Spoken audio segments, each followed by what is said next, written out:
développer, et parce que également, tout simplement, on a refusé, et ça c'était une volonté de Poutine, de développer tout un tissu de moyennes entreprises, de petites et moyennes entreprises, qui pourraient faire vivre l'économie du pays. Ce que l'on voit avec tout ce matériel roulé, avec l'absence de matelas, l'absence de garrots, etc., c'est aussi le résultat d'un dysfonctionnement profond d'un État qui n'en est pas véritablement un.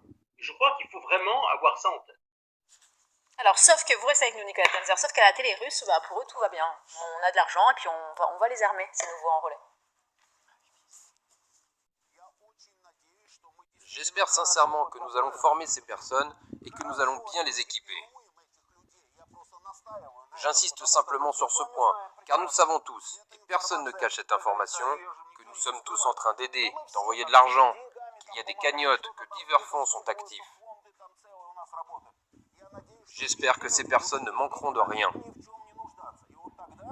Ce n'est qu'à ce moment-là que nous pourrons compter sur des changements dans la situation sur le front, que cette bataille ne se prolongera pas indéfiniment et qu'elle ne nous amènera pas à être contraints d'utiliser des armes nucléaires tactiques, avec la possibilité d'échanger des frappes nucléaires. Vous voyez ce que je veux dire ?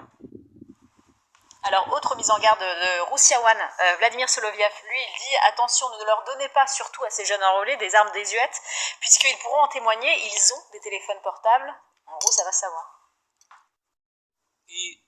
Je vais vous le dire très poliment, ne jouez pas avec les gens. Ne jouez pas avec les gens. Ils ont tous des téléphones et ils ne resteront pas silencieux.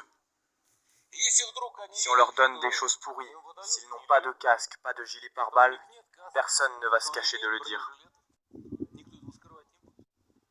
C'est étonnant. Cette contestation... Oui, ça fait partie de l'appareil de propagande du système poutinien, hein, donc en amont et en aval. Il faut rassurer la population et leur dire que, évidemment, il faut aller au front et ne pas montrer les mauvaises images. Cela dit, moi, je suis un petit peu circonspect aussi sur le fait qu'on ait des armes rouillées, etc. L'armée est tout à fait capable de reproduire une bonne partie de ses capacités de production.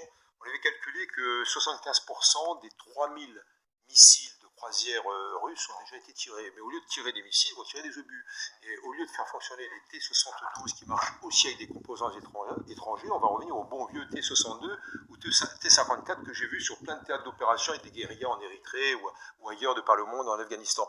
Et c'est peut-être plus un problème de carence en personnel ou en motivation, en morale, qu'un problème de carence en munitions et obus. Rappelez-vous pendant ce qu'ils appellent eux en Russie la grande guerre patriotique 41-45, cette capacité même à fabriquer des avions, etc. sous Staline, je pense que là c'est pas le problème de l'armement, c'est plus le problème de la motivation effectivement, de l'encadrement et du personnel en général. Quand vous voyez, je vous laisse développer, mais quand vous voyez ce présentateur qui dit il y a de l'argent, on donne de l'argent, mais il faut que l'argent aille à destination, là on est dans la corruption. On dénonce quelque part la corruption endémique.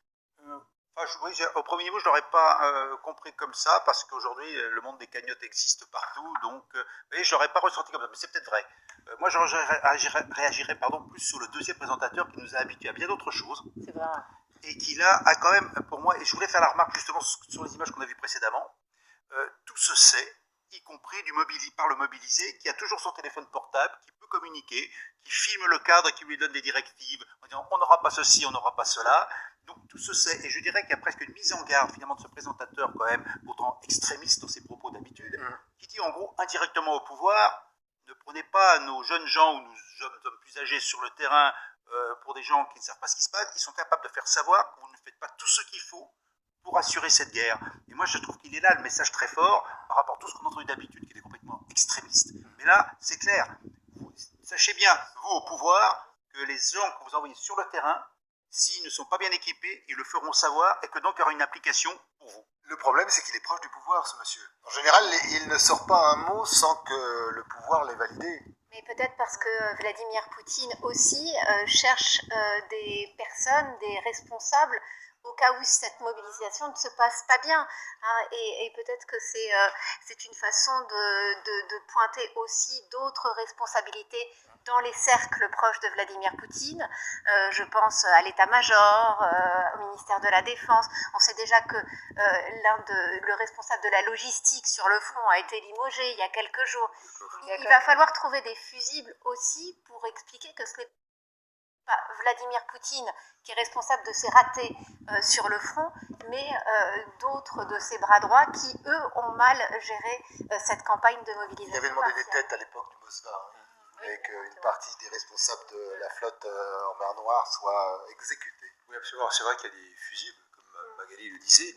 Shoigu peut en faire partie. Le ministre de la Défense est un fusible idéal. D'ailleurs, il vient d'une république qui s'appelle Touva, qui est près du lac de Baïkal, où il y a un vrai problème de désertion et de réfusniks, donc de gens qui refusent d'aller combattre. Cela dit, Poutine n'a pas d'opposition. En dehors de ceux qui vont manifester, mais qui sont relativement marginaux, l'opposition est partie. En revanche, il y a d'un côté les ultras, les faucons, qui disent il faut aller plus loin, et puis deuxièmement, des réticents, dont, rappelez-vous, les 40 députés territoriaux qui sont des adjoints au maire de Pétersbourg et de Moscou, qui ont demandé sa tête. C'est très courageux.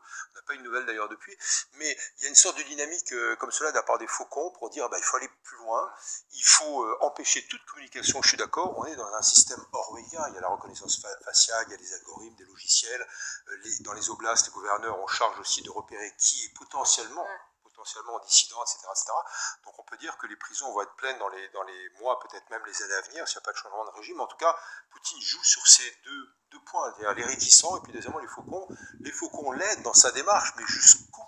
Sachant qu'il y a quand même toutes les contraintes qu'on a évoquées précédemment. L'exode russe, lui, en attendant, il se poursuit. C'est le FSB lui-même, et on en parlait avec vous, qui communique sur ses départs en déclarant que 261 000 Russes auraient déjà quitté le pays. De nouvelles photos satellites qui ont été prises dimanche nous parviennent.